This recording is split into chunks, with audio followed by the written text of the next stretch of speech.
So if I just come in, so I'd have to attend all the meetings for the first 12 weeks. Yeah. Yeah. So yeah, we put, depending on your sort of circumstances, I mean, or on your back history, for some of the guys, we want them not on lockdown, but we don't want them going off on the wander early doors, you know. So we kind of basically say, listen, you need to stick close to home. If you're going to be going out off site, take somebody off site with you, you know, or somebody who's like, you know, almost buddy up sort of thing, really. Yeah. But again, the kind of, it's a weird one because whenever we bring a newcomer in, there's more emphasis upon the group to get them assimilated than there is on the individual to get themselves assimilated into the group. Yeah. Because every time we bring a newbie in, the bigger group knows this is probably it's one of our most risky points, because we're bringing somebody in who's not in recovery, that just began to abstain. If we can get them in, we can get them settled, we can get them assimilated quickly, we're all safe. If not, if they drift around on the edges, there's a good chance then that they'll sort of start to drink and start to use it. And you get that bird, you know, if there's anybody else remotely on the wobble, you'll sort of see them then start to gravitate to get, do you know what I mean? So the group would always like that, get them into the group, get them assimilated within the group as quickly as possible. You know, and you kind of, I mean, that's when it's always a really good sign when sort of you've had somebody there for a couple of weeks, but it feels like they've been there for like months. You know, the longer it feels like you've been there, the better it is, the more your chance of sort of surviving the structure.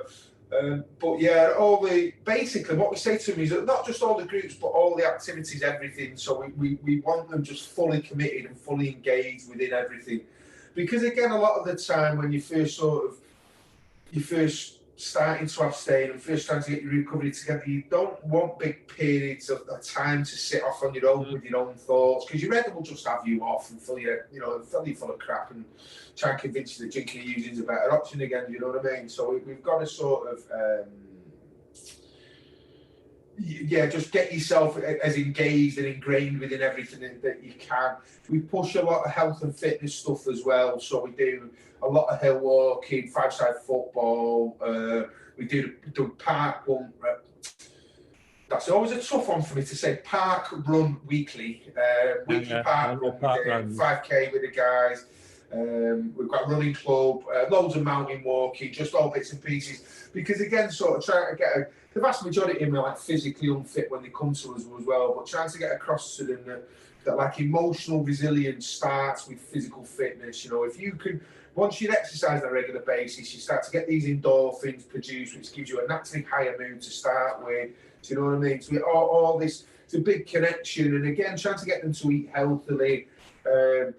Just little things like, you know, those energy drinks, those Monster energy drinks and stuff like that, just point blank won't have them at all. A load of our guys come to us and they've all got anxiety, clinical anxiety, and they're all on medication and this, that, and the other. And then they're all sort of like swigging down these drinks that are all packed full of caffeine and taurine and all this sort of shit.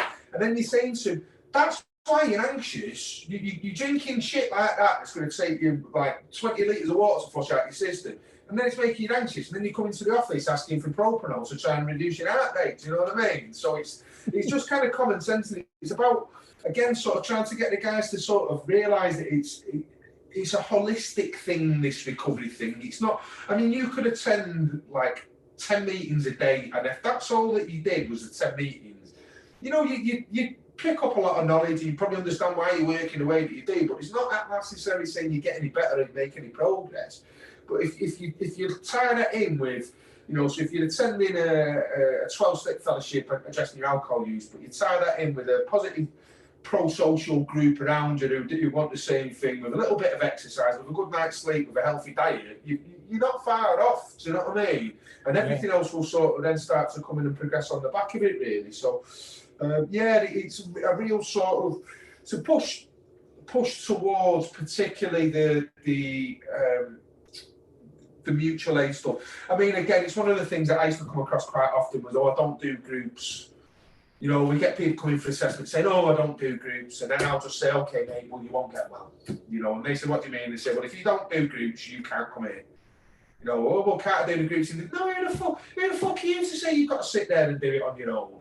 You know, the only reason why you do that is because And then again, it's. I think this is the beauty of what we're able to do as a group of ex-addicts that people can't as a traditional sort of thing, because people do that. Oh, I don't do drinks. Oh, I've got to do it on my own. You just say that's bullshit. You just want to sit there because you don't want to listen to everybody else saying about this is how they do it. You just want to stay stuck in your little fear bubble, you know, where you don't go outside of anything, and then just like so it doesn't feel like it's not mutual aid there. That actually feels like treatment.